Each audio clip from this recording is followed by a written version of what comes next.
This scroll was a special gift that you could only receive if you ordered all 7 Hokage statues from Cloud Studios. Technically, it was free, but it also costs over $4,000. Inside, you'll find a classy-looking black and white art of all the Hokages lined up. If you roll it back up, bite your thumb, and say Kuchiyos no Jutsu,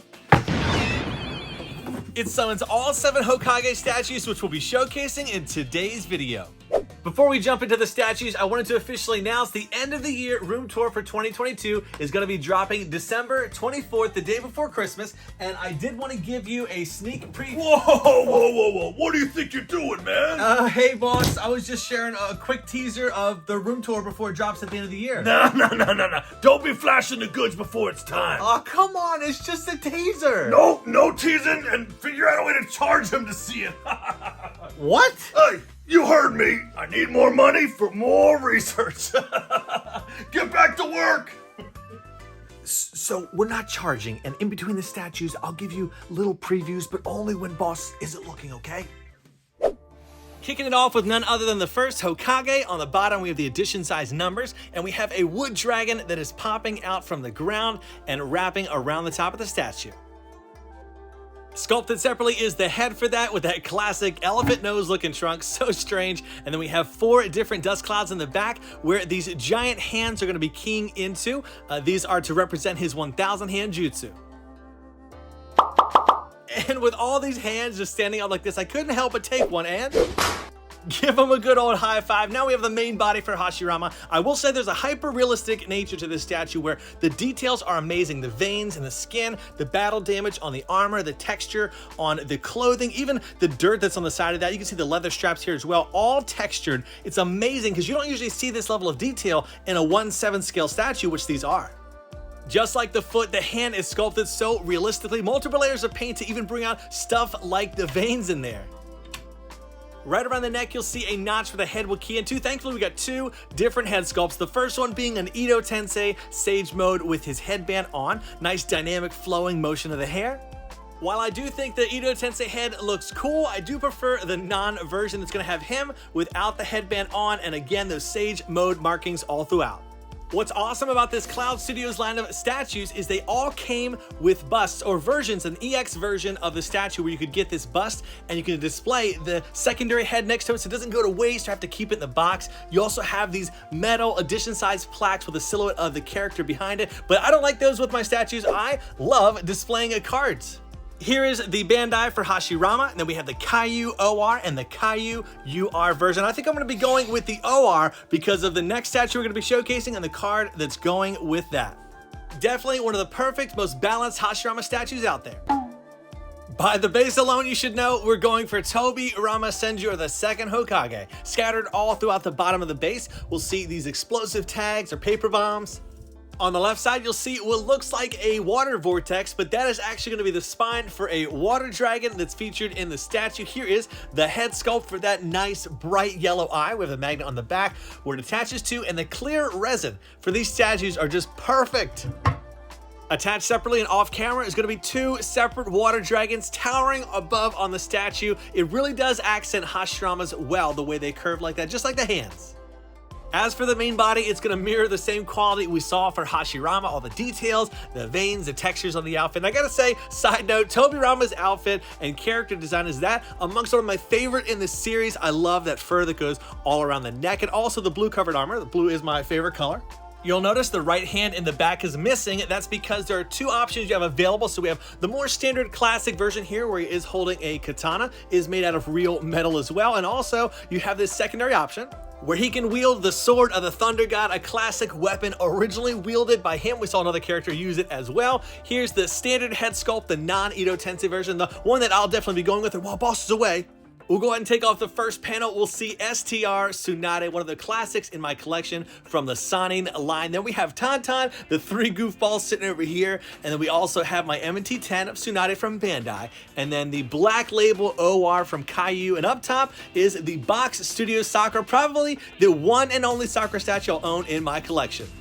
More to come soon, and back to Tobirama, we'll see he has his bust and the secondary head sculpt with the Edo Tensei head. Again, one I won't be displaying on the main body, but cool, you have an option for that. Here's that metal edition size plaque as well. And then for the cards, again, I mentioned I had one that I wanted to compliment specifically, so here is that one. This is the OR for Tobirama, just so perfect, goes with the statue so freaking well. Another perfectly balanced 1/7 scale statue to go along with this collection. They really started off so strong in scaling everybody together. Hiruzen Sarutobi, or the third Hokage, comes in swinging with such an epic base. We brought to life his battle on the rooftop. We can see all sorts of rubble and damage, and we have some kunai that go over here on the side. These, again, just like some of the swords we've seen, are made of real metal. It really took this statue up a notch with adding some Easter eggs. So we have the sword of Tsunade, or Orochimaru's sword that we've seen before. Then moving up on the statue, we will see the extendable pole, Hiruzen's weapon of choice in battle. And this thing serves as multiple purposes here. So of course, adding onto the statue some more details. We'll see some notches in here that's actually going to be used to support somebody standing on it in the near future. And as if there wasn't enough Easter eggs as it is, we will see the Death Reaper's sword, also the beads that he held, that's going to be on the left side of this statue too. This is another piece that's made of real metal, so actually kind of dangerous with the pointy tip.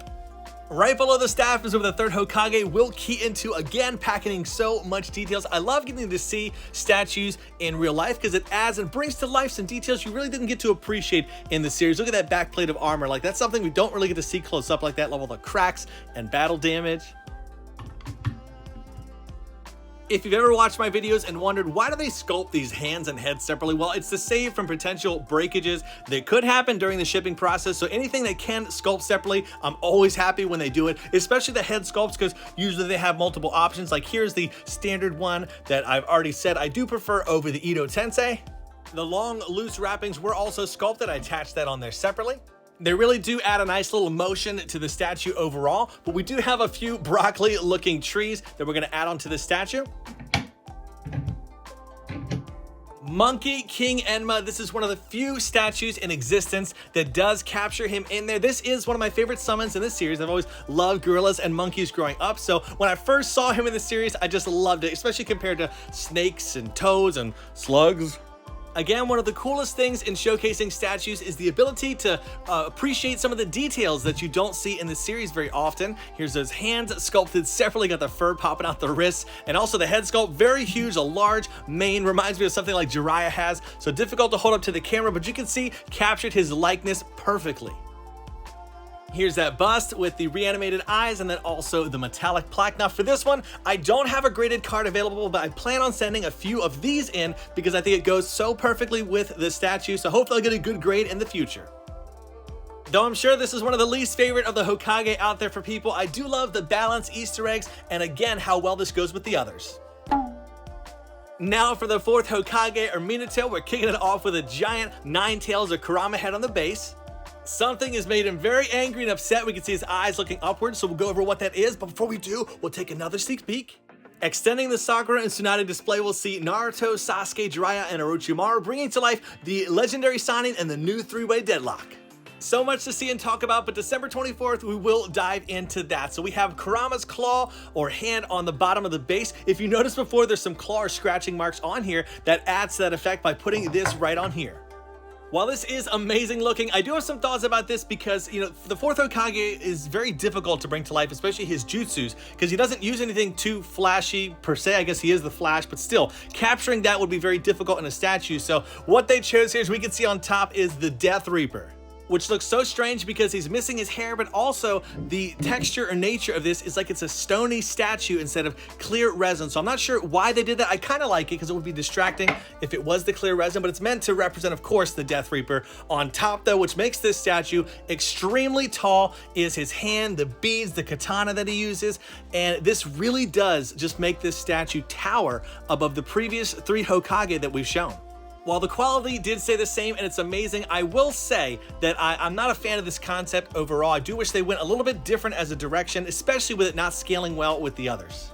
The main body for the fourth Hokage is amazingly done though. Again, all those crazy cool looking textures. And then we can see on the very bottom, he is holding one of his special kunai. I do love the flowing motion of his cloak though, done extremely well. That's such a fragile piece too, but everything is all sculpted together, which is crazy.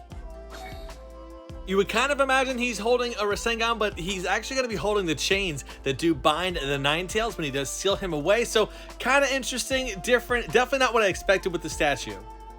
As for his likeness, they did a great job with it as well. You can see he's looking a little bit downward towards the Nine Tails as well, so it all does tie together with where everybody's looking around at. And there we have the Ito Tensei reanimated head if you want to use that, and also the metal edition size plaque. Now for this one, we have a special card coming up. We do have one of my very own Black Labels M&T10. I love these, a perfect graded card. Such an awesome one to go with. Though the Rasengan doesn't fit perfectly, I just love the card so much. This one's really difficult because it is one of my favorite Hokages, but at the same time, not my favorite concept from the statue perspective of the entire line. Not my least favorite. We'll get into which one that is, but definitely not the strongest. Moving on to the 5th Hokage, Tsunade, we can see on this base, it is primarily going to be themed around Katsuyu. Tsunade is another one of those characters that doesn't have a large, massive, flashy jutsu that you could really bring to life in a statue. With the giant explosions, wood popping out of the ground, I can tell you this statue is themed after her battle versus Madara in the War Arc. Installed onto the tree are going to be these blossoms, again bringing to life the divine tree or god tree. This is one of these smaller ones installed, and there's also a much larger version that's going to go on this left side. Now I'm not a flower guy at all, but I do appreciate these on the statue because it brings a different color contrast to everything. Now here's a random piece. This is actually some acid that attaches to the center section of Katsuyu. Tsunade was really well done. We have a notch and steel rod on the back of the calf, so when she connects to the base, she's going to be more aerial. As we move up, we'll see the beautiful 100 healings marking all throughout her body, also 106 centimeters in full glory. And at the top of her outfit is really cool. There's actually some dust or dirt markings on the bottom parts of it. Very accurate and nicely sculpted all around though. And real quick, we'll take a small break and take a look at the third section of the case. Only a quick sneak peek for this one. This is Chikara Kabuto versus Itachi, reviewing this one in the very near future. Back to Tsunade, we'll see those markings continue going up. The hands that were sculpted separately, also this secondary one is curled up in a fist and has that chakra all condensed there. Now where this statue gets weird is it's not as vertical as the others. It's more of an oval shape all around, and it's a battle diorama because we have some Madara Susanoo parts that are going to be installed on it. That's right, so it's more of a battle diorama than a showcase of a character and their jutsu. Just like we saw in the Tobirama statue, the clear resin was done really well, but for this statue, it's just, I think it's gonna fall to my least favorite, mainly because it is bringing to life the whole battle scene more than focusing on the character. I know Tsunade is a difficult one to bring to life, but I just feel like this one was a little bit out left field for me compared to the other. Here's a card I'm gonna be grading again in the future, and including with this one eventually. So yeah, not a bad standalone statue, but altogether considered, it is my least favorite out of the lot. The 6th Hokage is going to be Kakashi. Now, what do you think? Did they do wrong by not including Danzo in a statue, not giving him his own statue? Let me know in the comments below. Should he be considered as being left out in this collection? But for this one, we have Kakashi, and all of his dogs are brought to life in stone. Also, some cool Easter eggs over here with the bells and his Anbu mask. You might be thinking, well, why are the dogs stone? But I think it would have been a little bit too distracting if they sculpted all the dogs with color. So they did it that way, kind of how we saw the Death Ribbon before. And little Pakun is sculpted and going to be on the statue later. And here comes one of the first jutsu represented on this statue, that lightning hound or lightning dog that we saw a few times in this series. So cool they have that. And on the bottom of the base, we'll see where Kakashi will key into here. Very cool to see him in this kind of attire. Not many statues exist out there where we see him dressed up as the Hokage. So lovely darker gray flak jacket that he's wearing. And of course, the cloak looks awesome. It would not be a Kakashi statue if we didn't have a lightning blade on here, so very nicely sculpted. And then also on the other hand is going to be holding a kunai. And for the head sculpt, they actually have two different ones included, one without the Sharingan and one with. It's very difficult to actually capture on camera because it's just the pupil change between the two. So I try to showcase it, but you almost have to zoom in and see it. Two more pieces for this statue, one tail to extend the lightning doggo, and then a giant Susanoo mask behind him that really makes him one of the tallest, up there with Minato. And if you got the EX version, you did get this bust, and I also forgot to show before, Tsunade had hers, though her head sculpt isn't different, it's actually the same one, just a bust to go along with that collection. And for the cards, I am torn. Let me know in the comments below, what do you think if I should do the Black Label or the regular 10 in the Hokage outfit? A lot going on here. Pakun is free roaming, so you can put him wherever you want to, but jutsu, diorama, Easter eggs, character representation, just an amazing standalone statue, but also a great addition to the overall collection. Man, oh man, did we save the best for last. We have on the base what looks like to be a bunch of rock rubble. First off, we have that frog statue, right? But as we zoom around, there's some roots and also that main symbol on the Hokage mansion. We can see that in the back there. So definitely some kind of battle going on. On the left side, you will see these white pucks or discs. Those are LEDs that's going to be illuminating this giant Kurama hand, or I guess Kurama chakra, because it's not going to be him exactly, but definitely a manifestation of his chakra coming out and beginning to form him. That large notch will have an accessory attached to it, but before we take a look at that, let's see the last teaser for the room tour. None other than the epic Cartoon World Studios final battle with Naruto and Sasuke, two holy grails finally side by side. As for the accessory piece, it is a giant scroll, which I more associate with Sage Mode Naruto, so there's an alternative version of the statue where you could buy him in Sage Mode, so maybe that's why they included it, but a bit random because this is Hokage Naruto as seen here. Compared to the other Hokage, his outfit is definitely a little bit more bland and boring, though it is accurate to what we see in the series. Now the head sculpt, I've always had a little bit of a struggle with. It doesn't look perfect to me. Something's off, but I can't pinpoint exactly what that is. But of course, they're really good at these dynamic cloaks in the back, so that looks amazing. But you know, I'll tell you, once we get the whole statue assembled and going, let me tell you, his head sculpt is not gonna be what you're looking at. This won't be either, but it's gonna be really cool how this plays into the entire statue. We'll go into a little bit later exactly what this is, but on the top portion of the statue is a giant nine-tailed head. Easily 25 pounds going on here. This thing is massive, thick, solid. Love the coloration of the eyes, the markings, and the teeth. It's just crazy all around. Connects with a magnet, a notch, and a steel rod. A lot going on back there to make sure it stays sturdy on the top of the statue. Very different all around though, how they have that bright orange, vibrant looking chakra compared to some of the yellow ones we see later in the series. But as I mentioned before, so that chakra orb that Naruto's holding in the other hand, it actually goes inside of the mouth, which I love because it gives more of a tag team feeling as Naruto's just putting his hand out and Kurama's creating that for him to be able to use. To power the LEDs, we do have a micro USB to a USB, also a power switch, so let's get this thing lit up. Absolutely mesmerizing. Nobody to this date that I can recall has brought to life clear resin and lit it up the way that Cloud Studio has. The bust included is not an alternative portrait, but again, a copy similar to how Tsunade was, and here is my Caillou MNT card graded in a 10 of Hokage Naruto. While it's pretty cool, there's definitely another card I'm going to send away in the near future to get graded to go with it, but here is the entire collection together. If you enjoyed today's video, definitely hit that like button. Also consider subscribing if you enjoy this content. It costs you nothing, means everything to me. I'll see you soon for the room tour. As always, do what you love and love what you do. Bam out!